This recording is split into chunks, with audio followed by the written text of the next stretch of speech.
కోరిన కోరికలు తీర్చి కొంగు బంగారంగా విరాజిల్లుతున్న కొమరవెల్లి మల్లికార్జున స్వామి భక్తులకు ప్రయాణ కష్టాలు తప్పటం లేదు. కొమరవెల్లి మల్లికార్జున స్వామి ఆలయానికి తెలుగు రాష్ట్రాలతో పాటు మహారాష్ట్ర, కర్ణాటక, తమిళనాడు వంటి రాష్ట్రాల నుంచి సైతం వేల సంఖ్యలో భక్తులు దర్శనానికి వస్తూ ఉంటారు.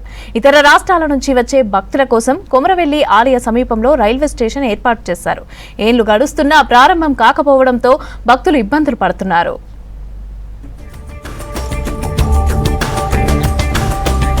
రాష్ట్రంలోని ప్రముఖ పుణ్యక్షేత్రమైన కొమరవెల్లి మల్లికార్జున స్వామి ఆలయానికి నిత్యం వందల సంఖ్యలో భక్తులు వస్తుంటారు.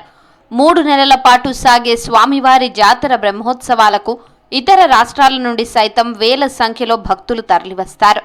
భక్తుల ప్రయాణ సౌకర్యార్థం కొమరవెల్లి మల్లన్న ఆలయానికి సమీపంలో నిర్మిస్తున్న రైల్వే హాల్ స్టేషన్తో భక్తులకు ఇబ్బందులు తప్పనున్నాయి. కొత్తపల్లి మనోహరాబాద్ రైల్వే లైన్లో భాగంగా కొమరవెల్లి ఆలయ సమీపంలో రాజీవ్ రహదారి వద్ద రైల్వే హాల్ స్టేషన్ కు గత సంవత్సరం ఫిబ్రవరి 15న కేంద్ర మంత్రి కిషన్ రెడ్డి, మధ్యప్రదేశ్ సీఎం మోహన్ యాదవ్ శంకుస్థాపన చేశారు. కాగా ఈ సంవత్సరం దసరా నాటికి రైల్వే హాల్ స్టేషన్ నిర్మాణ పనులు పూర్తి చేసి ప్రారంభిస్తామని కేంద్ర మంత్రి కిషన్ రెడ్డి అధికార ప్రకటన చేసినప్పటికీ నేటికి 70% సైతం పనులు పూర్తి కాకపోవడంతో రైల్వే అధికారుల తీరుపై భక్తులు ఆగ్రహం వ్యక్తం చేస్తున్నారు.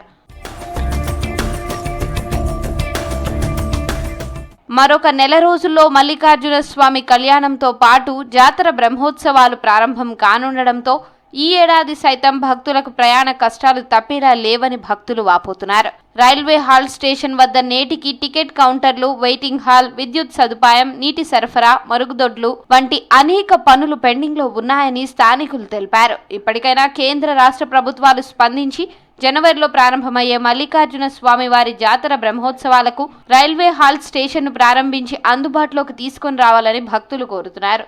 ఈ రాష్ట్రంలోనే కాకుండా నలుమూలల నుండి ఇతర రాష్ట్రాల నుండి కూడా పెద్ద ఎత్తున మల్లన్న భక్తులు ఈ యొక్క జాతరకి రావడం జరుగుతుంది. కావున దయచేసి కేంద్ర ప్రభుత్వమైనా రాష్ట్ర ప్రభుత్వమైనా చొరవ తీసుకొని ఈ యొక్క రైల్వే స్టేషన్ ఏర్పాటు చేసి భక్తులకు అందుబాటులో తీసుకురావాల్సిందిగా మేము ప్రత్యేకంగా విజ్ఞప్తి చేస్తున్నాం. ఇంకా 30% పనులు పెండింగ్లో ఉన్నాయి కాబట్టి అధికారులు తొందరగా చొరవ తీసుకొని ఈ డిసెంబర్లో దేవునికి కళ్యాణం ఉంటుంది. మల్లికార్జున స్వామిది కళ్యాణ వరకు పూర్తి చేసి దీన్ని అందుబాటులోకి తేవాలని కోరుచున్నాం. అధికారులు స్పందించి చర్యలు తీసుకొని రైలు ప్రారంభమయ్యేలా చూడాలని కోరుతున్నారు స్థానికులు.